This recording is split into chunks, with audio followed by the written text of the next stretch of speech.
विचार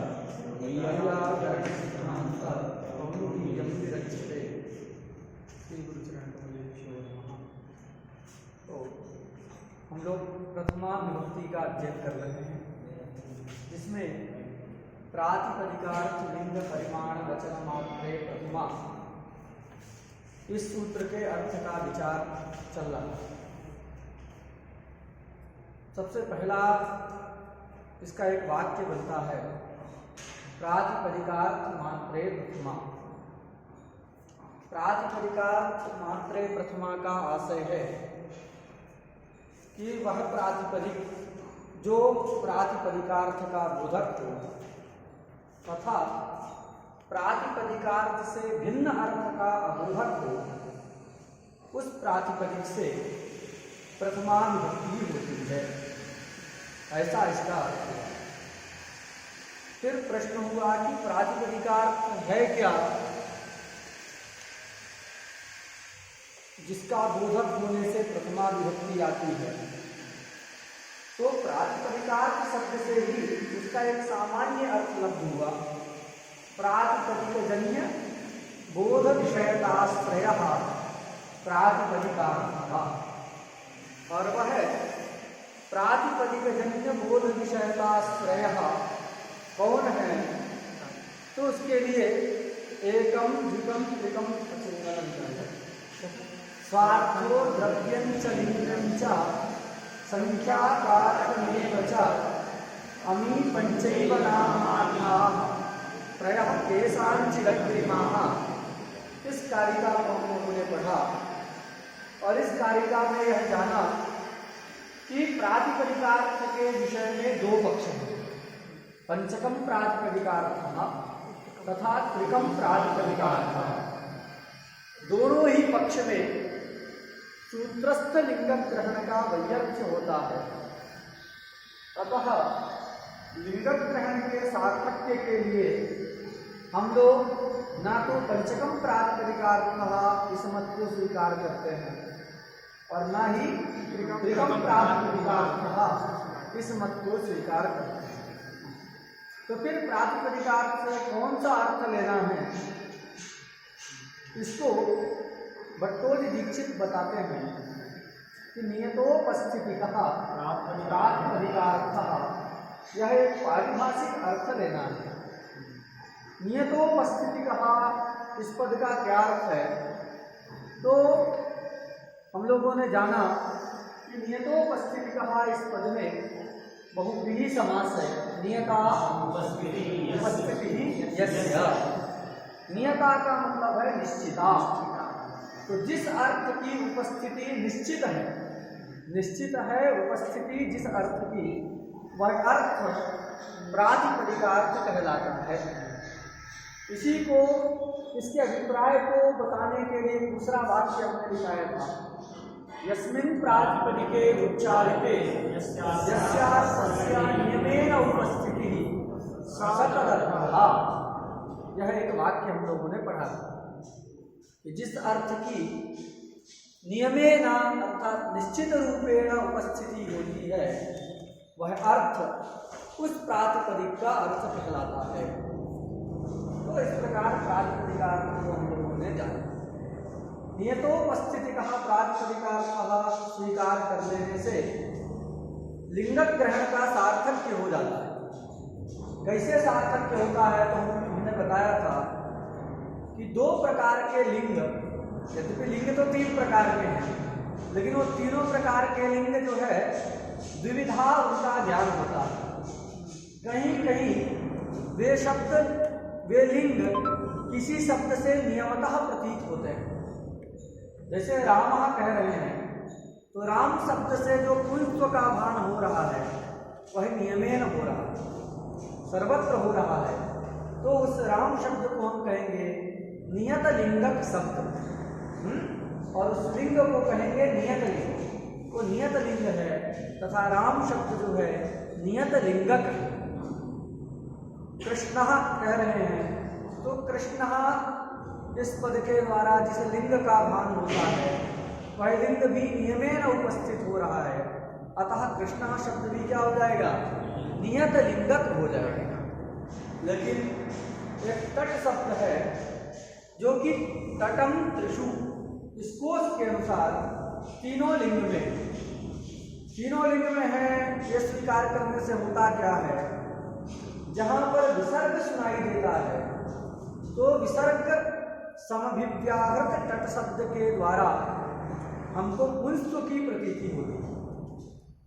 समभिव्याहृत तट शब्द के द्वारा हमको क्लीवत्व की प्रतीति होती है, तथा गीस समभिव्याहृत जो तट है उसके द्वारा स्त्रीत्व की प्रतीति होती है।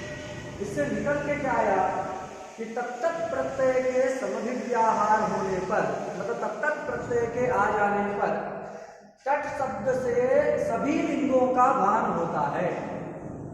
ये सभी लिंगों का तट शब्द बोधक है, लेकिन कोई एक लिंग इस तट शब्द से नियमेन उपस्थित नहीं हो रहा है। अतः यह तट शब्द क्या हुआ, नियत लिंगक शब्द नहीं हुआ। तो जो नियत लिंग शब्द होंगे उन नियत लिंग शब्दों का जो लिंग है वह नियमेन उपस्थित होता है, अतः वह लिंग प्रातिपदिकार्थ कहलाएगा। लेकिन जो शब्द अनियत लिंग है उन अनियत लिंग शब्दों से लिंग का नियमेन भान नहीं होता है, अतः अनियत लिंगक शब्द से उपस्थित होने वाला जो लिंग है वह लिंग प्रातिपदिकार्थ नहीं कहलाएगा। अतः अनियत लिंगक शब्दों से प्रथमा विभक्ति विधान करने के लिए सूत्र में लिंगक ग्रहण करना सार्थक है। इस प्रकार लिंगक ग्रहण के सार्थक्य का हम लोगों ने विचार किया तथा एक अवान्तर भी विचार हम लोगों ने किया था। क्या ये नियतोपस्थिति का मानने पर एक लाभ तो हुआ कि लिंगक ग्रहण का सार्थक्य हो, एक हानि भी हो रही थी क्या कि सिंहो माणवकः में सिंह शब्द से प्रथमा अनुपन्न हो रही थी। क्यों? क्योंकि सिंहो माणवकः, यहाँ पर सिंहा भी प्रथमांत है, माणवकः भी प्रथमांत है, तो नामार्थयोर समान विभक्ति के नामार्थयोर अभेदान्वयः, इस नियम के अनुसार दोनों सिंह पदार्थ का तथा माणवक पदार्थ का अभेद संबंध से अन्वय करना है। अभेद संबंध से अन्वय हो नहीं सकता, क्योंकि अभेदेन यदि अन्वय करेंगे तो क्या बोधित होगा, सिंहा भिन्नो माणवकः, जो माणवक है वही सिंह है, जो सिंह है वही माणवक है, ऐसा अर्थ निकलेगा जब हम अभेद संबंध से अन्वय करेंगे तब। किंतु सिंह तो माणवक नहीं है ना, इसलिए ये अर्थ का अभेद संबंध से अन्वय बाधित होता है। उस अन्वय के उत्पत्ति के लिए हम सिंह शब्द की क्या करते हैं, सिंह सदृश में लक्षणा करते हैं।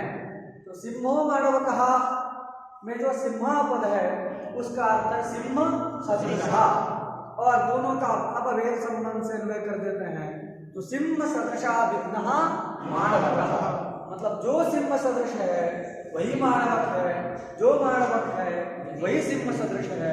तो अभेद मानने में कोई दिक्कत नहीं है। तो अभेद मान करके इस प्रकार लक्षणा करके अभेद की उत्पत्ति करके वाक्य से अर्थबोध तो कर लिए, किंतु सिंहा शब्द से प्रथमा नहीं आ पाएगी, क्योंकि नियतोपस्थिति का प्रातिपदिकार्थ था, यही सिद्धांत। क्यों नहीं आ पाएगी? तो कारण यही है कि भाई जो नियमेन उपस्थित होता है वही अर्थ जो है प्रातिपदिकार्थ कहलाता है। यहाँ पर सिंह शब्द से जो सिंह सदृश माणवक अर्थ का बोध हो रहा है वह कभी नहीं हो रहा है। कहीं पर सिंहा पुरुषः ऐसा प्रयोग करते हैं तो सिंह शब्द के द्वारा वहाँ सिंह सदृश जो पुरुष है उसका बोध हो रहा है। कभी यज्ञदत्त का बोध होगा, कभी देवदत्त का बोध होगा, कभी विष्णुमित्र का बोध होगा।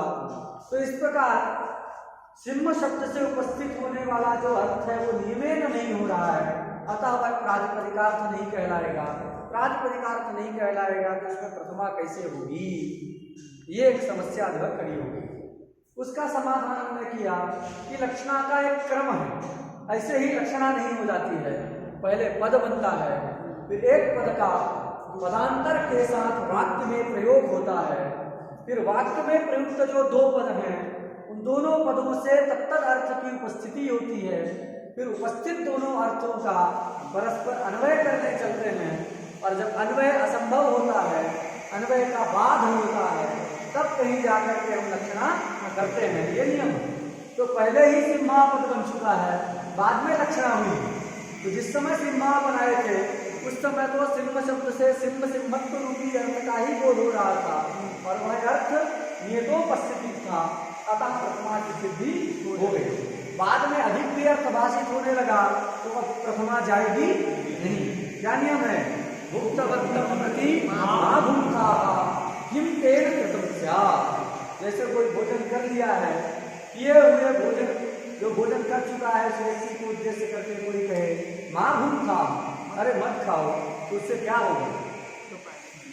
उसी प्रकार अब प्रथमा हो चुकी है, वाक्य भी बन चुका है, प्रथमा करके फिर वाक्य में प्रयोग भी हो गया, शब्दबोध भी हो गया। अब कोई यदि कहे भाई सिंह शब्द से तो सिंह सदृश रूपी अर्थ का बोध हो रहा है, वह अर्थ नियमेन उपस्थित नहीं है, तो प्रथमा कैसे होगी? तो कहने से कुछ होने वाला नहीं है। जो एक बार प्रथमा आ गई है वो जाएगी नहीं। क्या नियम है? जात संस्कारो न निवर्तते। एक दूसरा भी नियम है, जात संस्कारो न निवर्तते।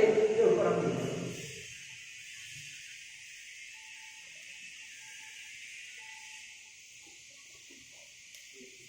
जात संस्कारो नहीं निवर्तते।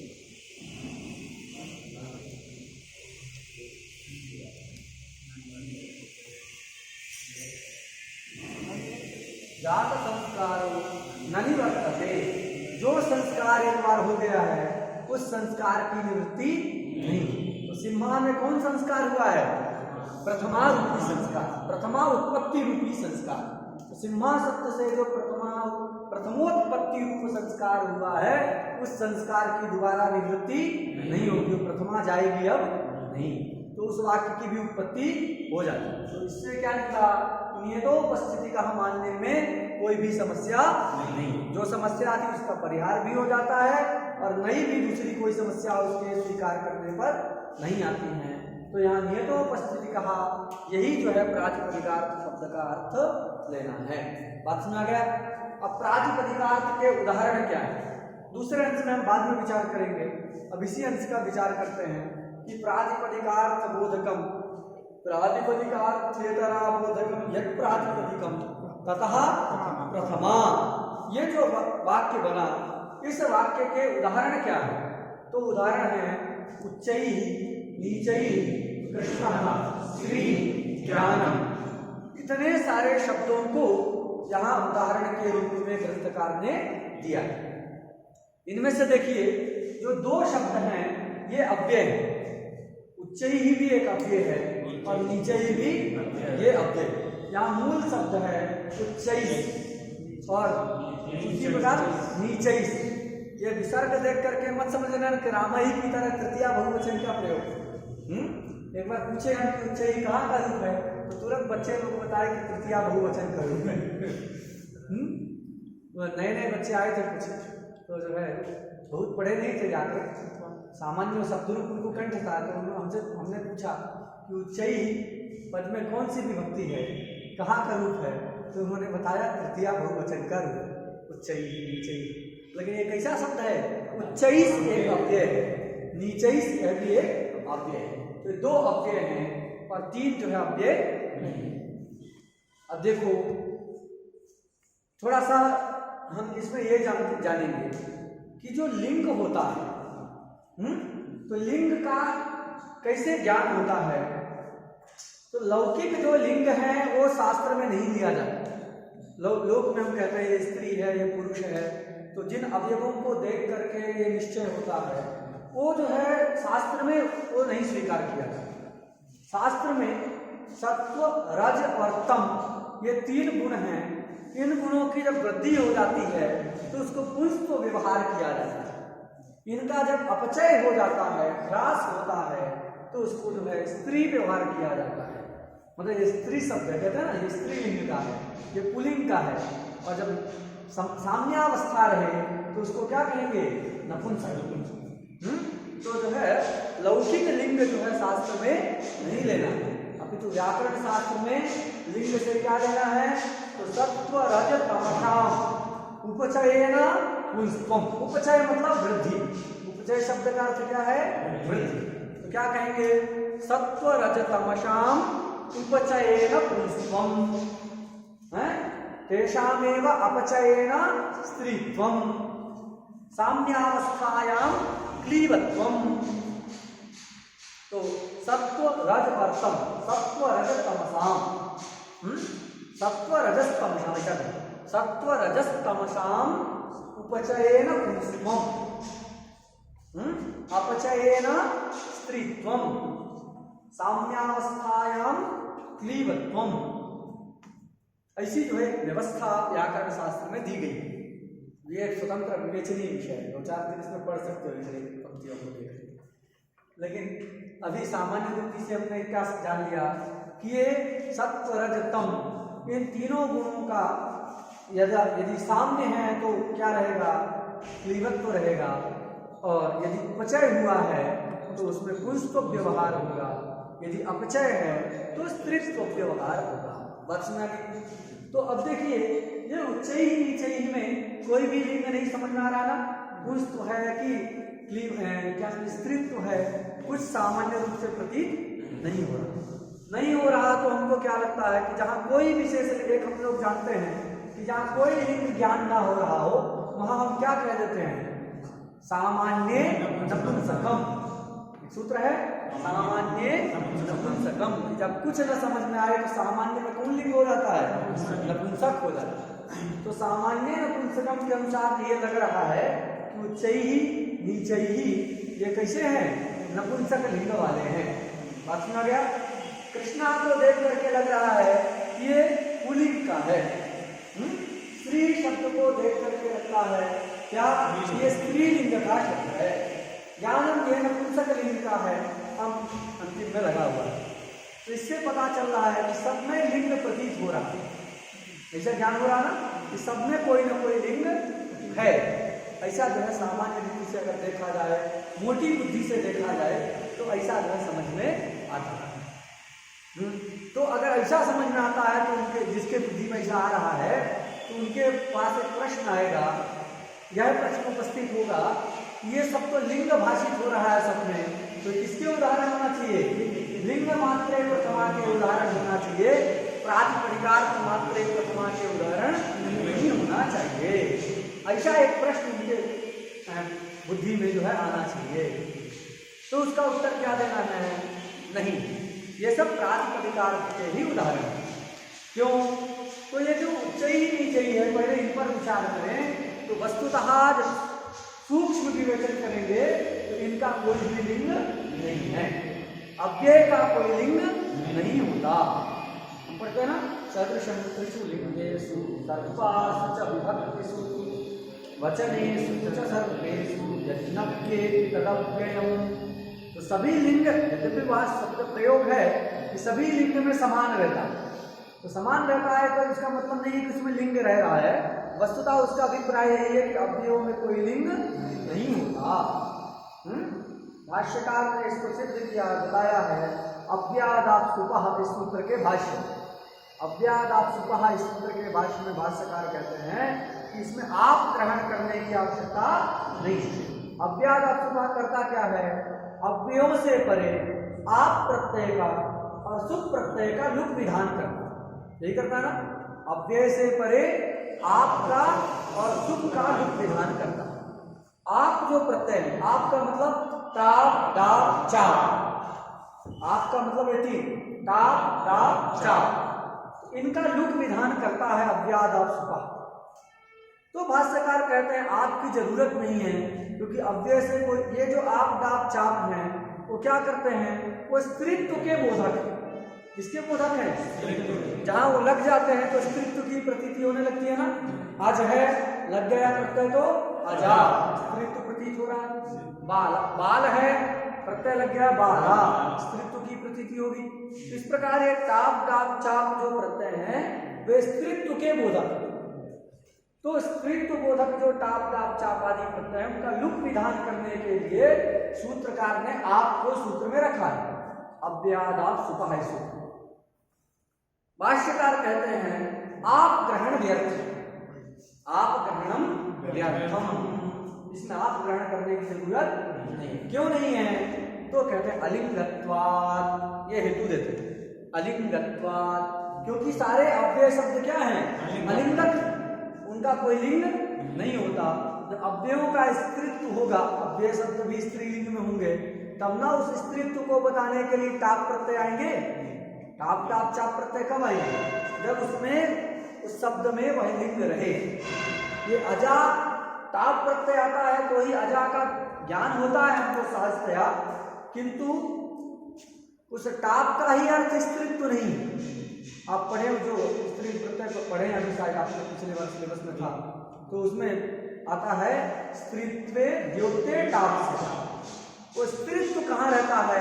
प्रातिपदिक में ही रह रहा है। कहाँ रह रहा है? वो स्त्रीत्व प्रातिपदिक में ही है। आज में ही स्त्रीत्व था, उस स्त्रीत्व को बोधित करने के लिए हम टाप लगा देते हैं, और टाप का अर्थ स्त्रीत्व नहीं है, स्त्रीत्व पहले से अज में है। तो उसी में रहने वाला जो स्त्रीत्व है उसको द्योतित करने के लिए, प्रकाशित करने के लिए हम टाप प्रत्यय लगाते हैं। हम बताए थे ना लाइट वाला उदाहरण, सामग्री पहले से है, दिख नहीं रही है, उसको दिखाने के लिए लाइट जलाया जाता है। उसी प्रकार उस बाल शब्द में, उस अज शब्द में, अश्व शब्द में स्त्रीत्व पहले से है। उस स्त्रीत्व जो पहले से विद्यमान है उसको प्रकाशित करने के लिए हम टाप प्रत्यय कर देते हैं। जब करते हैं तो जो प्रतीत होने लगता है, वह उसका वस्तुतः अर्थ नहीं। अगर उसी का अर्थ होता तो जहां वो प्रत्यय ही नहीं होता है वहां पर स्त्रीत्व की प्रतीति नहीं होनी चाहिए। वाक शब्द है कि नहीं है? वाच शब्द है, वाक वाचो वाचा, किस लिंग में चलता है? स्त्रीलिंग। वहां कोई टाप डाप चाप हुआ है? कुछ नहीं हुआ। तो इसलिए प्रत्यय का वो सब अर्थ नहीं है। सारा लिंग भी किसका अर्थ होता है? प्रातिपदिक का। प्रत्यय क्या करते हैं? केवल इसको प्रकाशित करते हैं, द्योतित करते हैं। तो हम कह रहे थे कि जो है ये उच्च ही नीचे ही क्या है, तो कहते हैं कि अव्यय है, और अव्यय क्या होते हैं? अलिंगक होते हैं, उनका कोई लिंग नहीं होता। तो जब उसका कोई लिंग ही नहीं है तो उसको बोधित करने के लिए टाप प्रत्यय आएगा? नहीं आएगा। हमने बताया कि अध शब्द में स्त्रीत्व विद्यमान है, उसी स्त्रीत्व को प्रकाशित करने के लिए, द्योतित करने के लिए टाप प्रत्यय आता है। पसंद आगे कि नहीं? किंतु अव्यय शब्दों में तो कोई भी लिंग है ही नहीं, तो उसको द्योतित करने के लिए टाप आएगा? नहीं आएगा। तो टाप आएगा ही नहीं तो उसका लुक विधान करने के लिए अव्यादाप सुपहा, इस सूत्र में आप ग्रहण करने की जरूरत है। वो कब जरूरत होगा? जब टाप वहां आए। अव्यय से परे कभी भी आप आएगा ही नहीं।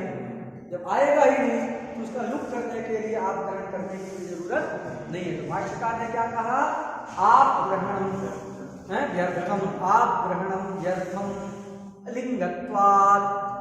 अलिंगत्वात् हेतु दिया कि अव्ययों का कोई लिंग नहीं होता। तो इसे भाष्य से हमको क्या पता चल गया? ये पता चला कि उच्च ही नीचे ही ये अव्यय है, इसलिए इनका कोई लिंग नहीं है। ये कैसे शब्द है? अलिंगक शब्द। अरे जिसका लिंग रहे ही ना, अनियत लिंग किसको कहते हैं? जिसमें लिंग बार बार बदले। कैसे शब्द हैं? अलिंगक शब्द। इनका कोई लिंग है ही नहीं, ऐसे ये दो शब्द हैं। तो जो भी अलिंगक शब्द होते हैं उन सब में, अलिंगक शब्द में प्रथमा विभक्ति किससे आती है? तो प्रातिपदिकार्थ मात्रे प्रथमा, इसी अंश के द्वारा प्रथमा विभक्ति आती है। याद रहेगा, जितने भी अलिंगक शब्द हैं सब सारे शब्दों से प्रथमा प्रातिपदिकार्थ में ही आएगी। बात समझ आ गया? ये अलिंग शब्द है। किससे शब्द है? अलिंग का स्पष्टक प्रतिपत्ति के लिए का लगा सकते हो। अलिंग कहोगे तो भी बोध हो जाएगा, लेकिन और साफ सुथरा लोगों को समझाना है तो अलिंगक। अविद्यमानम लिंगम येषाम ते अलिंगकाः। अविद्यमानम लिंगम येषाम ते अलिंगकाः अथवा अलिंगाः। ठीक है?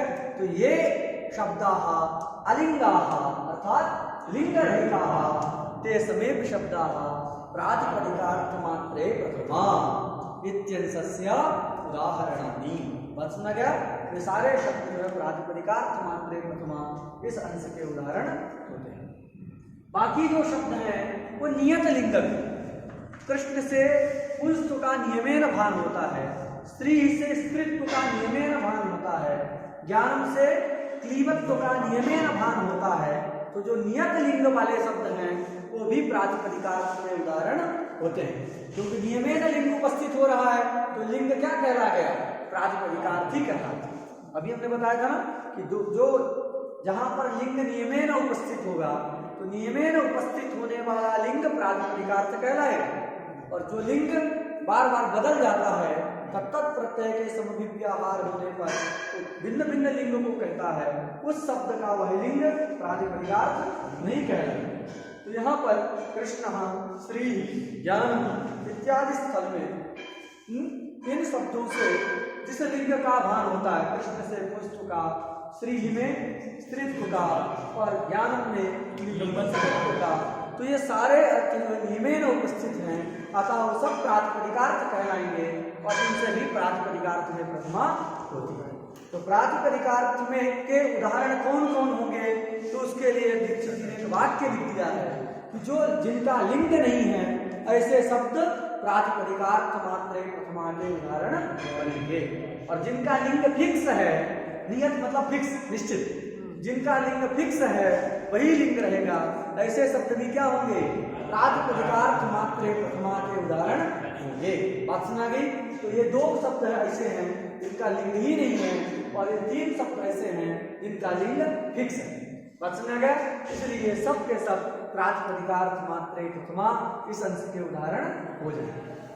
इसके लिए एक पंक्ति है, देखिए ग्रंथ पर क्या लिखे हैं, अलिंगाः नियतलिंगाश्च प्रातिपदिकार्थ मात्रे इत्यस्योदाहरणम्। मिला, ये उच्चई नीचे के नीचे ही है, ये वाक्य नीति के इसके नीचे लिखा है, अलिंगाः नियतलिंगाश्च प्रातिपदिकार्थ मात्रे इत्यस्योदाहरणम्। समझ आ गया। अलिंगाः मतलब अविद्यमानं लिंगम येषां ते अलिंगाः, अर्थात लिंग रहिताः। विग्रह भी समझ आ गया। जिसका लिंग विद्यमान नहीं है उसको अलिंग कहेंगे। अविद्यमानम लिंग, जैसे अपुत्र बनाते हैं ना, अविद्यमानः पुत्रः यस्य असौ अपुत्रः, उसी प्रकार में जिसका लिंग, जिसका पुत्र ना हो उस व्यक्ति को क्या कहेंगे, अपुत्रः। बहुव्रीहि होता है। परीक्षा में अपुत्रः शब्द पूछा जाता है और लोग सोचते हैं अब्राह्मणा की तरह इसमें भी नए समास है लगा देते हैं बहुत सारे, न ब्राह्मणः इति अब्राह्मणः, न घटः इति अघटः, कोई से न पुत्रः इति न पुत्रः, लेकिन ऐसा नहीं है। अपुत्रः में इसीलिए जान के पूछा जाता है। अपुत्रः में क्या है, बहुव्रीहि। अविद्यमानः पुत्रः यस्य स अपुत्रः। उसी प्रकार यहाँ फलाना पुत्रः की तरह अविद्यमानम लिंगम येषां ते अलिंगाः। समझा गया। अर्थात लिंग रहिताः, जितने भी लिंग रहित शब्द हैं सब प्रातिपदिकार्थ मात्रे प्रथमा इसी अंश के उदाहरण बने। दूसरा लिखा नियत लिंगाश्च, नियतम निश्चितम लिंगम येषां ते नियत लिंगाः। शब्द बना लोगे, नियतम अर्थात निश्चितम, लिंगम येषां ते नियत लिंगाः। तो दो प्रकार के शब्द प्रातिपदिकार्थ के उदाहरण बनेंगे। ये लिंग रहिताः शब्दाः अथ ये च नियत लिंगकाः शब्दाः ते समेक शब्दाः प्रातिपदिकार्थ मात्रे प्रथमा इत्यंशस्य उदाहरणानि भवन्ति। बात समझ गया। कितनी कोई इसमें दिक्कत नहीं। थोड़ा सा एक बात और हम बताना चाहेंगे कि दीक्षित जी ने क्या समझा है कि ये ज्ञान शब्द जो है पुंस्त्व, कृष्ण शब्द है, उससे पुंस्त्व का भान होता है, अतः ये क्या है, ये नियत लिंग वाला है, इसलिए इसका उदाहरण हो जाएगा। इसी अभिप्राय से लिया ना, पंक्ति से यही समझ में आ रहा है। ज्ञान शब्द है, ज्ञान ये क्लीब लिंग में है, इससे नपुंसकत्व का नियमेन भान होता है, अतः वह नपुंसकत्व प्रातिपदिकार्थ कहलाएगा और ये भी प्रातिपदिकार्थ का उदाहरण हो जाएगा। इस अभिप्राय से ग्रंथकार ने लिखा। ये ग्रंथकार की बात को हम समझ गए। अब उसके आगे एक प्रश्न उपस्थित होता है, उसको सिद्धांत मान के बुद्धि में रखिए। वो दीक्षित जी का सिद्धांत है, उसको बुद्धि में स्थापित करना। थोड़ा सा और आपकी बुद्धि का विकास हो, इसलिए हम एक प्रश्न बताते हैं कि देखिए कृष्ण शब्द है, इसको पुल्लिंग वाला माना है, नियतलिंगक माना है। प्रयोग क्या होता है वाक्य में, है कृष्णम वस्त्रम होता है कि कृष्णम वस्त्रम, कृष्णा साटिका, काली साड़ी, क्या प्रयोग होता है, कृष्णा साटिका, कृष्णम वस्त्रम, कृष्णः पटः होता है। तो ये क्या समझ में आया इन उदाहरणों से कि कृष्ण शब्द भी नाना लिंग वाला है कि नहीं। कृष्णम वस्त्रम में कृष्ण शब्द जो है नपुंसक लिंग को कह रहा है कि नहीं। कृष्णा साटिका में उसी कृष्ण शब्द से स्त्रीत्व का बोध हो रहा है। कृष्णः पटः, इस वाक्य में जो कृष्ण शब्द प्रयुक्त है उसके द्वारा पुष्प का भान हो रहा है। फिर ग्रंथकार ने नियत लिंग मान करके कृष्ण ये उदाहरण कैसे दे दिया, नियत लिंग का उदाहरण नहीं दिया कि नहीं कि कृष्ण शब्द से पुष्प का भान होता है, कृष्ण शब्द नियत लिंगक है, अतः प्रातिपदिकार्थ का उदाहरण होगा, ये ग्रंथकार का आशय। उसके ऊपर प्रश्न हुआ कथम कृष्ण शब्द से नियत लिंगकत्वम, कृष्ण शब्द नियत लिंग कैसे होगा। व्यवहार से तो यह पता चलता है कि कृष्ण शब्द नाना लिंग का, बहुत सारे लिंग हैं उसके, वो जो है नियत लिंगक नहीं है। फिर कैसे दीक्षित जी ने उदाहरण दे दिया, प्रश्न समझ आ गया कि नहीं। ये प्रश्न जो उपस्थित होगा उसका उत्तर क्या समझना है कि नहीं, दीक्षित जी का जो कथन है वो ठीक ही है। देखो कृष्ण शब्द तो कहोगे कि क्या जो प्रतीति हो रही है वो प्रतीति गलत है। अगर दीक्षित जी सही हैं तो क्या ये प्रतीति गलत है। कृष्णा साटिका, कृष्णम वस्त्रम है, कृष्णः पटः, ये जो प्रतीति होती है लोक में, ये प्रतीति क्या, ये प्रतीति गलत है, ये भ्रांति है, अथवा ये जो प्रयोग करते हैं लोग वो प्रयोग अशुद्ध है। अगर एक तो गड़बड़ होगा तो कहेंगे नहीं, ना तो वो गड़बड़ है ना तो यही गड़बड़, दोनों के दोनों सही। अब ये तो ठीक है, समझ में आ गया नियत लिंग वाला है। कैसे नियत लिंग वाला है तो उसके लिए हम थोड़ा सा ये आपको बता दें कि देखो एक कृष्ण शब्द दो प्रकार का होता है। एक कलर को कहता है, कलर में आता है ना कृष्ण शब्द काला, कलर। तो जो कलर को कहने वाले शब्द हैं वो किस लिंग में होते हैं, सर्वदा पुल्लिंग में होते हैं, पुल्लिंगक होते हैं। क्या होते हैं, कलरवाची जो शब्द होते हैं, कोई भी हो, नील पीत हरित रक्त कपिस, कितने भी कोई भी शब्द हो जो कलर को कहने वाले शब्द हैं, रूप को कहने वाले शब्द हैं, अर्थात गुण को कहने वाले जो शब्द हैं वे किस लिंग में होंगे, पुल्लिंग में होंगे। वे सारे शब्द पुल्लिंगक होते हैं। क्या कहेंगे उनको, पुल्लिंगक होते हैं। लेकिन जो शब्द क्या कहते हैं उस कलर के आश्रय को कहने लग जाते हैं, वे शब्द लिंग को बदल देते हैं। आश्रय को कैसे कहते हैं तो हम पूर्व कक्षा में पढ़े थे कि कैसे नीलो घटा में नील शब्द जो है नील आश्रय को कह रहा है, पढ़े थे ना, मतुप प्रत्यय करके, और मतुप का लुक हो गया लेकिन वो आश्रय को कह रहा है। तो वहां पर जो नीलो घटा में जो नील पद था वो क्या कह रहा था, आश्रय को कह रहा था, नील गुण के आश्रय को कह रहा था। तो जो आश्रय को शब्द कहते हैं वे आश्रय के अनुसार लिंग को धारण करते हैं। नीलहा, नीलो घटहा में जो नील पद है वो नील आश्रय को कह रहा है, घट को कह रहा है। घट पुल्लिंग में प्रयुक्त होता है, अतः नीलहा में भी पुल्लिंग ही है। बच में गए नीलहा। नील शब्द को ही अगर हम वस्त्र के साथ लगा लें तो क्या बन जाएगा, नीलम वस्त्रम। वहां नीलम वस्त्रम में नील का मतलब कलर नहीं है, क्या है, नील आश्रय। वहां भी मतुप हुआ क्योंकि अभेदेन अन्वय करना ये नियम है हमारे। जहां भी समान विभक्त्यंत आएंगे उनका किस संबंध से अन्वय होगा, अभेदेन। समान विभक्ति के नामार्थयोर अभेदान्वय नियम है कि नहीं। तो नीलम वस्त्रम में भी नील पदार्थ और वस्त्र पदार्थ का किस संबंध से अन्वय करना है, अभेदेन। समझा गया कि नहीं, अभेद से अन्वय करना है। मतलब जो नील है वही वस्त्र है, जो वस्त्र है वही नील है। और नील का अर्थ यदि कलर ले लोगे तो फिर अभेदेन अन्वय हो पाएगा, नहीं होगा। नील का मतलब क्या करता है, नील आश्रय। तो जो नील आश्रय है वही वस्त्र है, जो वस्त्र है वही नील आश्रय है, तो अब अभेदेन अन्वय हो जाए। ऐसा करते हैं तो क्या हो रहा है कि वो शब्द जो है गुण को नहीं कह रहा है, अपितु गुण के आश्रय को कह रहा है। तो उसी प्रकार कृष्ण भी एक कलरवाची शब्द है, और जब कलर को कहेगा तो पुल्लिंग में ही रहेगा, लेकिन कलर के आश्रय को जब कहने लगेगा, वही वस्त्र को कहता है तो नपुंसक लिंग में हो जाता है। वही कृष्ण शब्द जब मत्वर्थ लक्षणा के द्वारा अथवा मतु पा जाने के कारण क्या होता है, वो जब साटिका को कहता है तो स्त्रीलिंग में पुल्लिंग होता है। वही जब पटह को कहता है, पट को कहता है तो जो पुल्लिंग में पुल्लिंग। बात सुना गया? तो जब गुणी को कहने लग जाता है, कलर को कहते हैं गुण। तर्क संग्रह जो पढ़े होंगे और जानते होंगे, रूप रस गंध स्पर्श है तो रूप में सब कलर आ जाते हैं। तो जब गुण को कहते हैं तो पुल्लिंग में रहते हैं, और जब गुणी को कहने लग जाते हैं जिसमें गुण रहे हैं, तो गुणी को जब कहते हैं, आश्रय को कहते हैं, तो तब तक लिंग को कहने लगता है। बात सुना गया?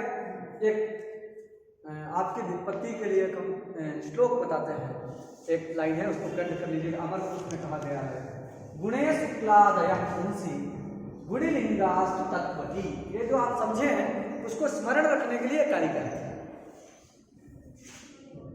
गुणे शुक्लादय पुंसी,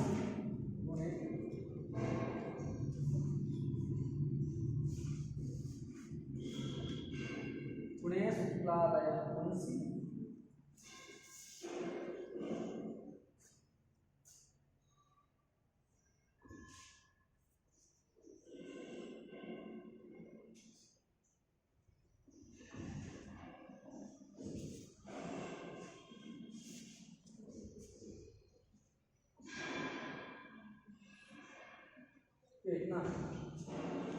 गुणे शुक्लादय पुंसी गुणिलिंगास्तु तत्वती।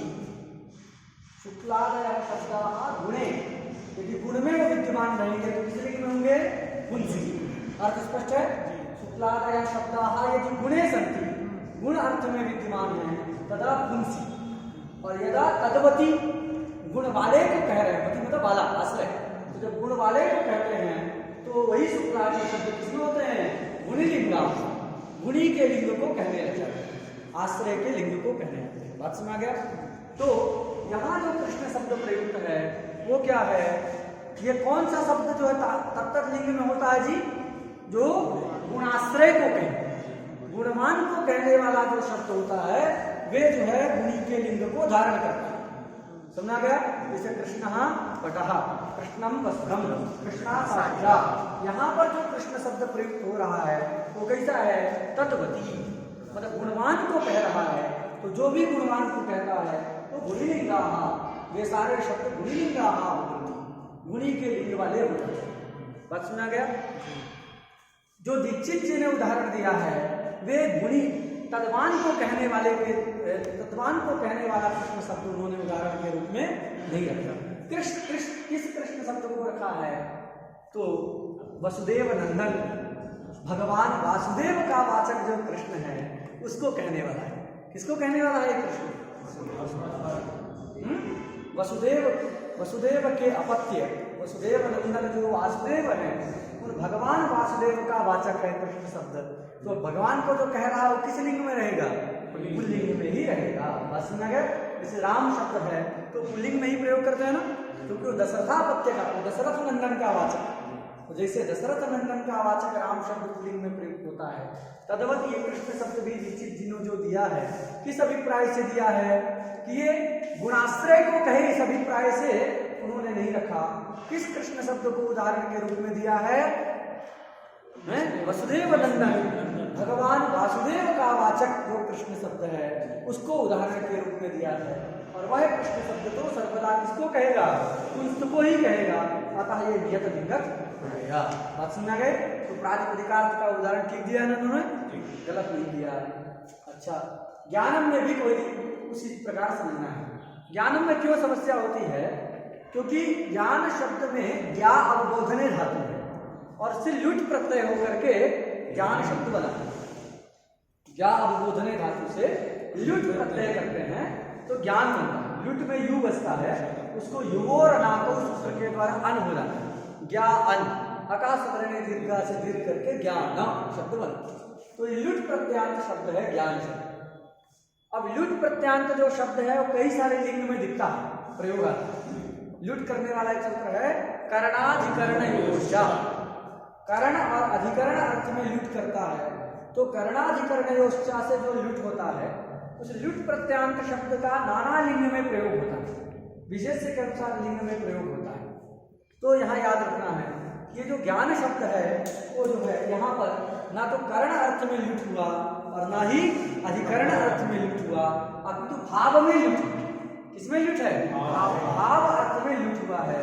और जहां कहीं भी भाव अर्थ में लुट होता है वो सर्वदा नपुंसक लिंग होता है। लुटचा सूत्र है ना, लुटचा सूत्र के द्वारा जो है भाव अर्थ में लुट हुआ। और जहां कहीं भाव में लुट होगा अथवा भाव में कोई भी प्रत्यय होता है तो प्रायः किस लिंग में होता है? नपुंसक लिंग। क्या नियम है? भावे औत्सर्गिक मेकवचनम क्लीवत्वंच। क्लीवत्व आया कि नहीं कृत्य प्रक्रिया में? भावे औत्सर्गिक मेकवचनम क्लीवत्वंच। तो भाव में जब आता है तो उसका औत्सर्गिक मतलब स्वाभाविक उसका स्वभाव है कि अगर भाव में प्रत्यय हुआ है तो किस लिंग में होगा? तो क्लीव लिंग में होगा। यहाँ जो है करण अथवा अधिकरण में जो है ज्ञान शब्द नहीं है, अभी तो किसमें है? भाव लुडंत है। कैसा है? भाव लुडंत है। भाव में जहां लुट होता है तदंत शब्द जो है किसमें होता है? नपुंसक में ही होता है। इसलिए ज्ञान शब्द की नियत लिंगक हो गया, नियत लिंगक हो गया तो प्रातिपदिकार्थ का उदाहरण बन जाएगा। कोई दिक्कत? तो स्पष्ट हो गया। अब कोई अगर ऐसा प्रश्न करे उल्टा उल्टा कि ज्ञान कृष्ण शब्द तो बहुत सारे लिंग में है, तो कैसे फिर नियत लिंग का उदाहरण हो गया? तो उत्तर दे देंगे ना, ये भगवान का वाची है और नित्य पुलिंग में ही होता है। और नाना लिंग में कौन सा होता है? जो गुणवान को कहता है वही नाना लिंग में होता है। स्पष्ट हो गया। ये उदाहरण दीक्षित जी के अनुसार उदाहरणों को लेकर हमने विचार किया। एक और सिद्धांत है उसको हम बता देते हैं। क्या सिद्धांत है? उदाहरण को लेकर के देखिए, व्याकरण जब हम पढ़ते हैं आगे भी बहुत सारा विचार आएगा, इसलिए अभी हम भूमिका के रूप में आपको यहाँ से चालू कर देना चाहते हैं कि आप आगे सब समझ पाए कि व्याकरण में दो मत मुख्य रूप से चलते हैं। अभी जो हम पढ़ेंगे तो वो व्याकरण में दो मत मुख्य रूप से चलते हैं। एक मत जो है प्राचीन मत, जिससे हम लोग प्रायः भट्टोजी दीक्षित जी को लेते हैं, और यद्यपि उनसे भी प्राचीन बहुत सारे हैं, लेकिन अभी जो नए ग्रंथ जो हम लोग पढ़ते हैं नब्बे व्याकरण में उसमें प्राचीन से ज्यादातर जो है दीक्षित जी ही लिए जाते हैं। और दूसरा मत दीक्षित जी के बाद 18वीं शताब्दी के विद्वान हुए महामहोपाध्याय नागेश भट्ट, तो दूसरा नव्य मत आता है किसका? नागेश भट्ट। तो दो मत जो है हम सब जगह पढ़ेंगे। हर विषय प्रत्येक सूत्र में जो है प्रत्येक अर्थ के विचार में दो मत आता है, प्रायः मतभेद होता है। तो एक प्राचीन मत, एक नवीन मत। प्राचीन मत का मतलब भट्टोजी दीक्षित इत्यादि का मत जो है वो प्राचीन मत है।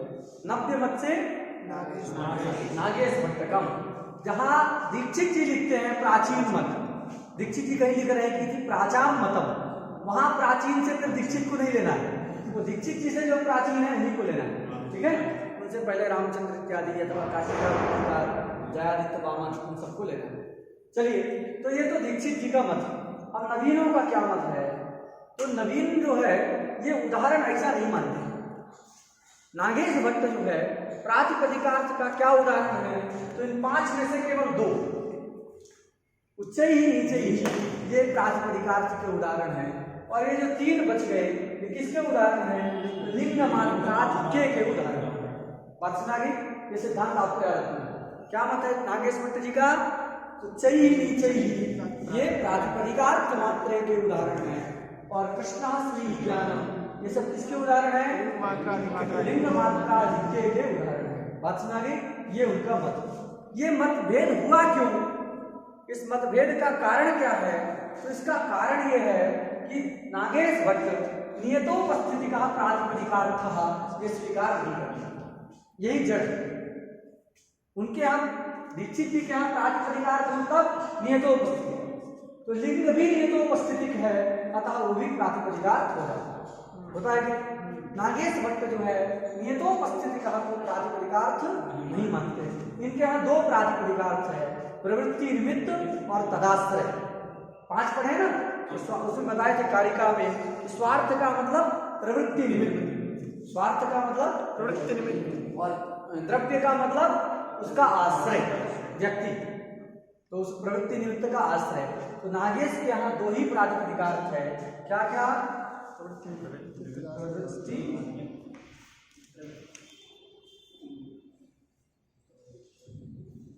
प्रवृत्ति निमित्तम तदाश्रयश्च।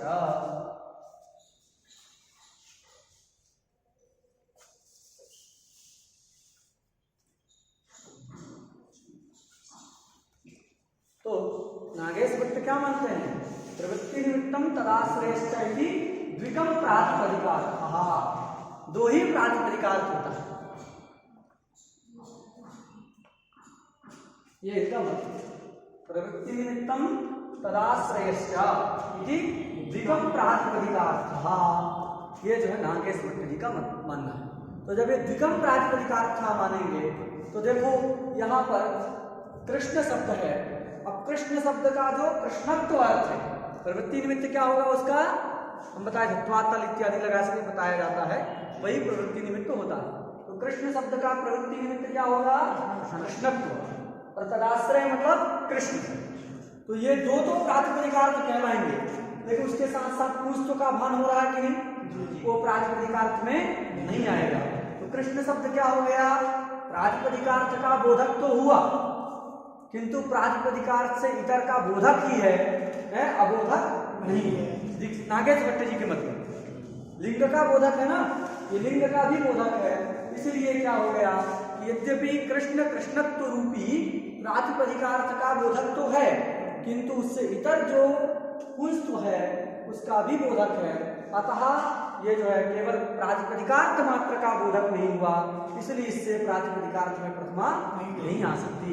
ऐसे ही सृष्टि के विषय में भी समझना है, ज्ञान के विषय में भी समझना है कि प्रवृत्ति निमित्त और तदाश्रय को दोनों बता रहे हैं, किंतु उससे अधिक जो स्त्रीत्व है अथवा नपुंसकत्व है उनके भी वो बोधक हैं। तो प्रातिपदिकार्थ मात्र के बोधक नहीं हुए, क्योंकि मात्र लगा है तो इतर के बोधक नहीं होना चाहिए। प्रातिपदिकार्थ से इतर के भी ये सब बोधक हैं, इसलिए ये सब क्या होंगे? प्रातिपदिकार्थ के उदाहरण नहीं होंगे। तो दीक्षित जी क्या मानते हैं? दीक्षित जी कैसे उदाहरण मानते हैं? तो ये अलिंगा शब्दाः ये च नियतलिंगकाः शब्दाः ते प्रातिपदिकार्थ मात्रे इत्यस्य उदाहरण। बात सुना गई? नागेश भट्ट पहला वाला तो मानते हैं अलिंगाः, इसको मानते हैं। अलिंग वाले जो अव्यय हैं वो सब प्रातिपदिकार्थ के उदाहरण हैं, ऐसा मानते हैं। लेकिन नियतलिंगाः इनको प्रातिपदिकार्थ नहीं। कुछ और शब्द हैं जिनको प्रातिपदिकार्थ का उदाहरण स्वीकार कर लेते हैं, जैसे पुमान। क्या है? पुमान। ये पुंस्त्व को कह रहा है। पुमान शब्द किसको कहता है? और पुंस्त्व क्या है? प्रवृत्ति निमित्त ही। वो लिंग को कह रहा है, लेकिन लिंग क्या चीज है? प्रवृत्ति निमित्त के रूप में भाषित हो रहा है। तो जिन शब्दों का लिंग ही प्रवृत्ति निमित्त बन जाए वो शब्द भी प्रातिपदिकार्थ के उदाहरण होते हैं। समझा गया? नियत लिंग वाले नहीं, जिन शब्द का लिंग ही प्रवृत्ति निमित्त बन जाए। कृष्ण में क्या है कि प्रवृत्ति निमित्त कृष्णत्व है और उससे अतिरिक्त भी लिंग भान हो रहा है वहां पुंस्त्व। और यहाँ पुमान में पुमान नपुंसकम इसी शब्द का प्रयोग करते हैं। क्लीबम तो क्लीब शब्द का प्रयोग करते हैं। तो ये सारे शब्द क्या हैं? इनका क्लीबत्व, नपुंसकत्व, पुंस्त्व, स्त्रीत्व, ये सारा जो प्रवृत्ति निमित्त बन रहा है वही लिंग है कि नहीं? तो लिंग जिसका प्रवृत्ति निमित्त है ऐसे शब्द भी किसके उदाहरण होते हैं? प्रातिपदिकार्थ। तो एक वाक्य इनका भी याद कर सकते हैं नागेश भट्ट जी का, जैसे दीक्षित जी ने लिखा है क्या? अलिंगाः नियतलिंगाश्च प्रातिपदिकार्थ इत्यस्य उदाहरणम। उसी के स्थान में आपको क्या नागेश भट्ट के मत में याद रखना है? अलिंगाः और लिंग प्रवृत्ति निमित्तकाश्च। अलिंगाः तो रहेगा ही, लिंग प्रवृत्ति निमित्तकाश्च, लिंग प्रवृत्ति निमित्तकाश्च। प्रवृत्ति निमित्त लिखा ही है, बाद में का लगा आगे लिंग जोड़। तो लिंग प्रवृत्ति निमित्तकाश्च प्रातिपदिकार्थ मात्रे इत्यस्य उदाहरणम्।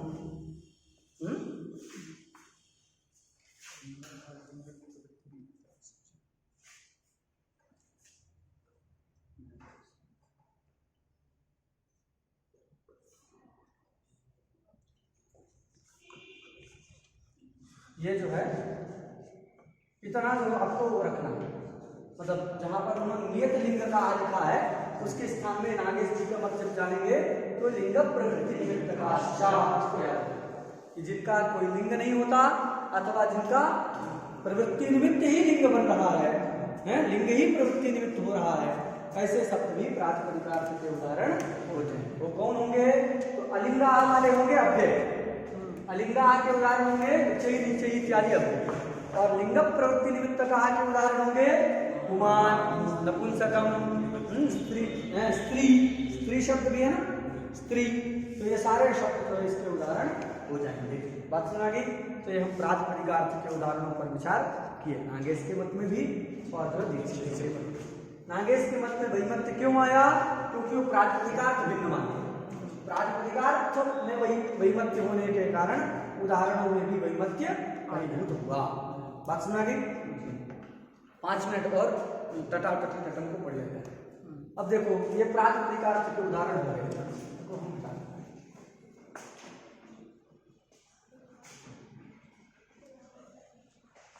आगे देखो सूत्र में अभी हमने क्या पढ़ा? प्रातिपदिकार्थ मात्रे प्रथमा ऐसा हुआ था।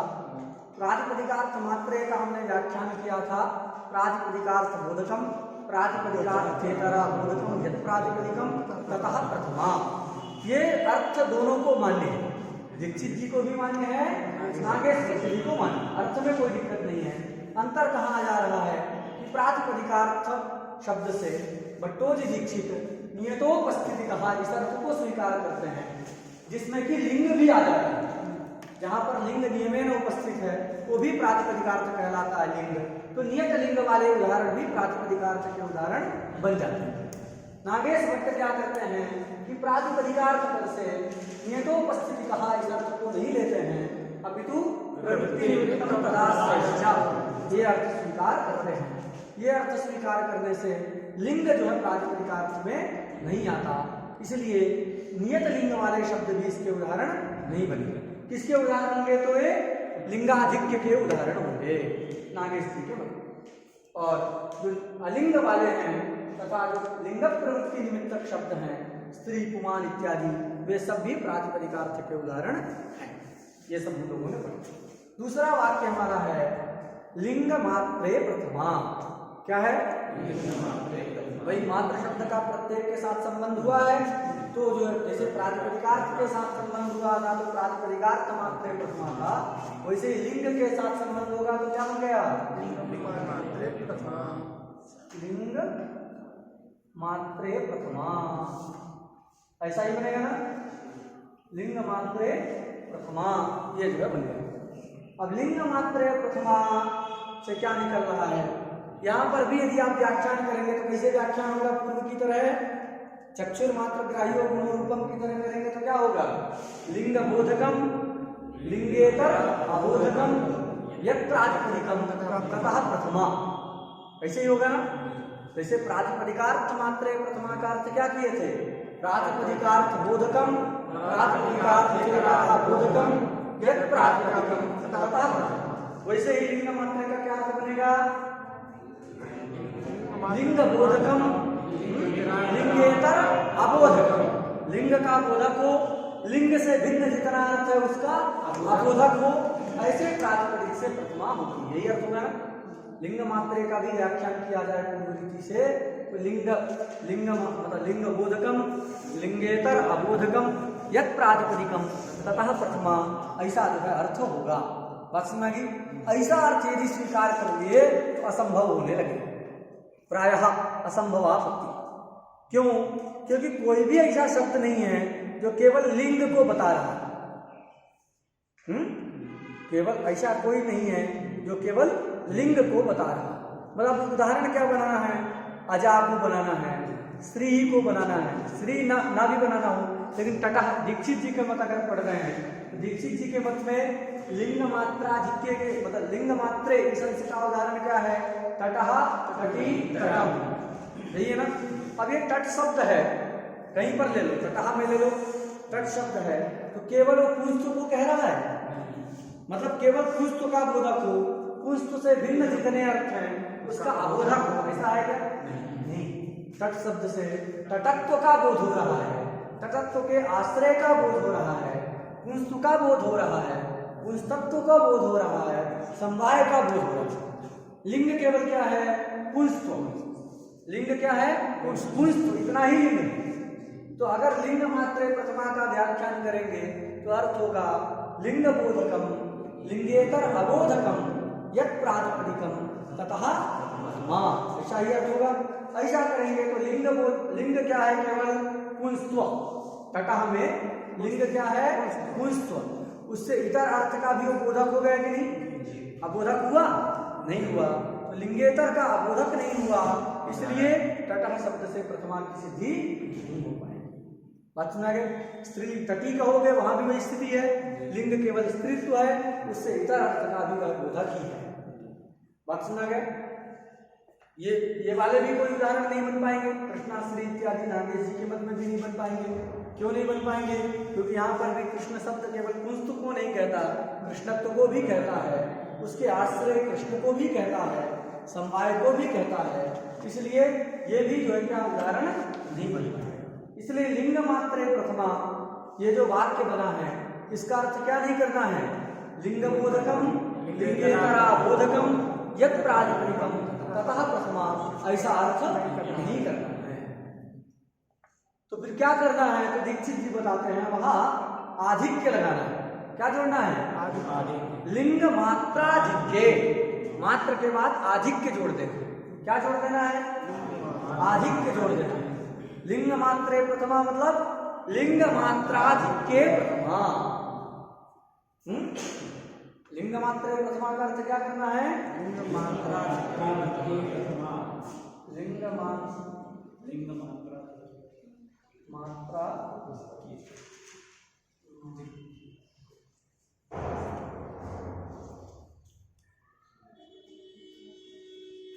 मात्राधिक्य प्रथमा, ऐसा अर्थ करना है। लिंग मात्राधिक्य क्यों किए? उसका कारण हम लोगों ने समझा कि केवल लिंग का भान कहीं पर भी नहीं हो रहा। लिंग का भान होगा, उसके साथ साथ प्रातिपदिकार्थ रह रहा है कि नहीं? प्रातिपदिकार्थ क्या है? तो वही कृष्ण, अथवा टट शब्द में लेते हैं तो लिंग हो गया पुंस्त्व, उसके साथ साथ कृष्ण, कृष्णत्व, समवाय, ये सब भी प्रातिपदिकार्थ है कि नहीं? इनमें उपस्थित हो रहा है, तो ये सब प्रातिपदिकार्थ है। तो प्रातिपदिकार्थ को छोड़ करके केवल लिंग का भान होगा नहीं, लिंग का रहेगा, लेकिन प्रातिपदिकार्थ को छोड़ करके केवल लिंग का बोध हो तो ऐसा नहीं मिल पाएगा। इसलिए क्या कहना है? लिंग मात्राधिक्य। अब आधिक्य जो है अपेक्षाकृत होता है। हम कहें अधिक बलवान है तो अपेक्षाकृत होगा कि नहीं? कोई कक्षा में जो पहलवान हो, मोटा तगड़ा हो, तो उसको कहा जाए अधिक बलवान, तो अपेक्षाकृत है ना, इस कक्षा में सबसे बलवान हो सकता है। कोई दूसरा होगा तो उससे भी बलवान होगा, उससे भी कोई और बलवान होगा, तो ये जो है सबसे बलवान तो भगवान ही है, उनसे बढ़कर के कोई नहीं। लेकिन ये जो बलवत्व है प्रायः तो क्या है? जो सामान्य रूप से हम देखते हैं तो बलवत्व क्या होता है? अपेक्षाकृत होता है। बलवत्व क्या होता है? अपेक्षाकृत ही बलवत्व होता है, अपेक्षाकृत ही दुर्बलत्व होता है। दुर्बल भी है तो अपेक्षा, इसकी अपेक्षा दुर्बल। तो जो है यहाँ आधिक्य भी उसी प्रकार है। अधिक तो किसकी अपेक्षा अधिक लेना है? तो कहे देखिए प्रातिपदिकार्थ तो रहेगा ही, वो कभी भी छोड़ेगा नहीं। शब्द है तो उसका प्रातिपदिकार्थ तो रहेगा, प्रातिपदिक का कुछ न कुछ अर्थ तो रहेगा। तो अधिक किसको लेना है? प्रातिपदिकार्थ की अपेक्षा लेना है। किसकी अपेक्षा लेना है? प्रातिपदिकार्थ की अपेक्षा। ऐसा कहीं नहीं है कि प्रातिपदिकार्थ को छोड़ के शब्द रह जाए। प्रातिपदिक छोड़ दिया तो फिर शब्द ही नहीं कहलाएगा चिंता। तो जो है कोई भी ऐसा शब्द नहीं है जो प्रातिपदिकार्थ को छोड़ करके रहेगा। प्रातिपदिकार्थ को तो कहेगा ही। प्रातिपदिकार्थ की अपेक्षा अधिक किसको कहे?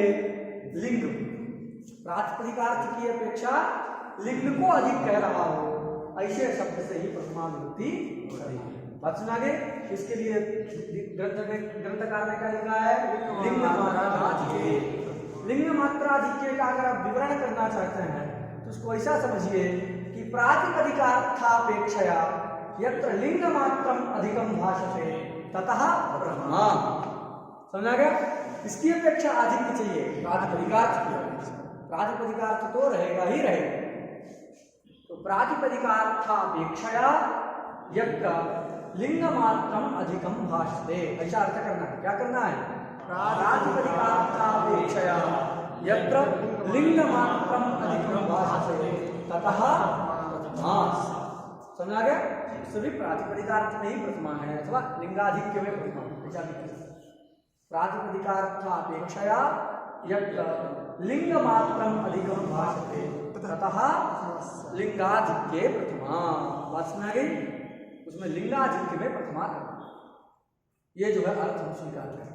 अब कोई दिक्कत नहीं है, क्योंकि प्रातिपदिक और मात्र लगा है ना, उससे क्या लेना है? लिंग से अतिरिक्त कुछ अधिक नहीं होना चाहिए। प्रातिपदिकार्थ तो रहेगा ही, उस प्रातिपदिकार्थ की अपेक्षा अगर कुछ अधिक भाषित हो तो क्या हो? लिंग। उतना हम सह सकते हैं मात्र है। प्रातिपदिकार्थ की अपेक्षा अगर लिंग का आधिक्य न भान है, केवल लिंग का, तो क्या है? सोढ़व्य है। किंतु अगर लिंग की अपेक्षा कुछ और अधिक भाषित होने लगा तो फिर वो सोढ़व्य नहीं है, उससे हम प्रातिलिंग मात्राधिक्य में प्रथमा नहीं करेंगे। बात सुना गई? कितना सोढ़व्य है प्रातिपदिकार्थ की अपेक्षा आधिक्य? लिंग मात्रा। बात समझा गया? प्रातिपदिकार्थ की अपेक्षा केवल लिंग का आधिक्य ही सोढ़व्य है, उतना ही सहा जा सकता है, उससे अतिरिक्त नहीं। तो अर्थ क्या करना है?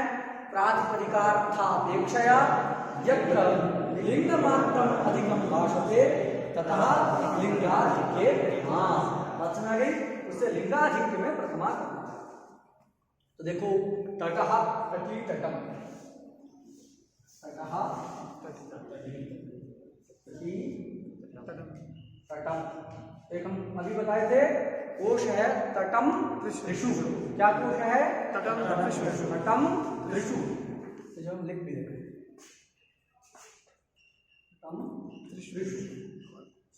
त्रिषु मतलब तीनों लिंग में। वो उसका नाम है नाम लिंगानुशासन। हमारे कोश में आता है नाम लिंगानुशासन। लिंग का अनुशासन करता है, नाम के लिंग का अनुशासन करता है। कौन सा शब्द किस लिंग में होगा? तो लिंग को बताता है तटम त्रिषु। ये भी देखो पहले पढ़े थे चिंता जी, उसमें भी लिंग ही बता रहा था किस शब्द को किस लिंग में कहना है। तो नाम लिंगानुशासन तो उसको कहा जाता है, नामों के लिंग का अनुशासन करता है, नियंत्रण करता है कि ये शब्द इस लिंग में होगा। तो यहाँ तटम त्रिषु इस अमर वचन के अनुसार, मतलब अमर कोश के वचन के अनुसार, ये वचन अमर, तो जो तटम त्रिषु इस अमर कोश के वचन के अनुसार तट शब्द क्या है? त्रिलिंगक है, तीनों लिंग में रहता है। तो देखो तट शब्द है, तो तट, तटत्व, समवाय, ये सब क्या है? प्रातिपदिकार्थ। उसकी अपेक्षा आधिक्य किसका भान है? लिंग का, वंश का भान है, इसलिए वहां पर लिंगाधिक्य में प्रथमा हो जाएगी।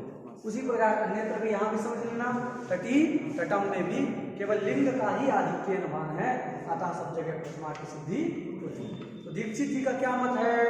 लिंग मात्रे प्रथमा मतलब लिंगाधिक्य प्रथमा। लिंगाधिक्य प्रथमा मतलब प्रातिपदिकार्थापेक्षया यत्र लिंग मात्रम अधिकम भाषते ततः लिंगाधिक्य प्रथमा। अब लिंगाधिक्य प्रथमा अंश के कौन उदाहरण बनते हैं? तो वही उदाहरण बनते हैं दीक्षित जी के यहाँ जो शब्द जो है नियत लिंग वाले नहीं होते। जो नियत लिंग वाले होंगे सब प्रातिपदिकार्थ मात्रे प्रथमा के उदाहरण।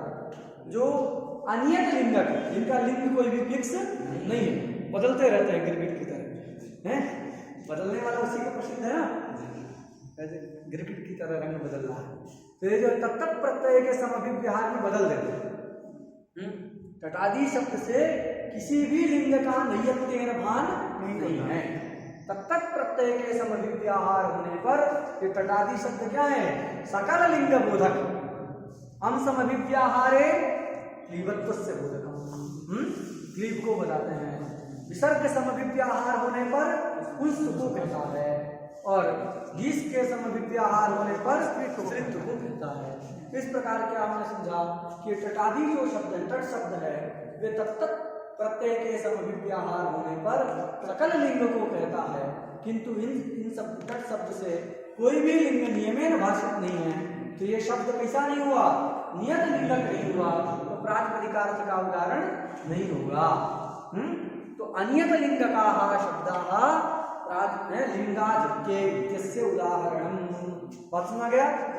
अलिंग अनियत लिंगा, जिनका अनियतम अर्थात अनिश्चितम, अनियतम अनिश्चितम लिंगम येषाम ते अनियत लिंगाः अनियत लिंगकाः ये शब्दाः कटादि शब्दाः ते लिंगाधिक्ये इत्यस्य उदाहरणं। बात सुना गई? ये दीक्षित जी का मत है। पंक्ति देखो लगी कि नहीं? वहाँ लिखा होगा अनियत लिंगास्तु लिंग मात्राधिक्ये ततः लगा कि नहीं? अनियत लिंगास्तु लिंग मात्राधिक्ये इत्यस्योदाहरणं। तटः कटी तटः। पंक्ति समझ में आ गई सब? हाँ। नागेश के मत में वैमत्य है।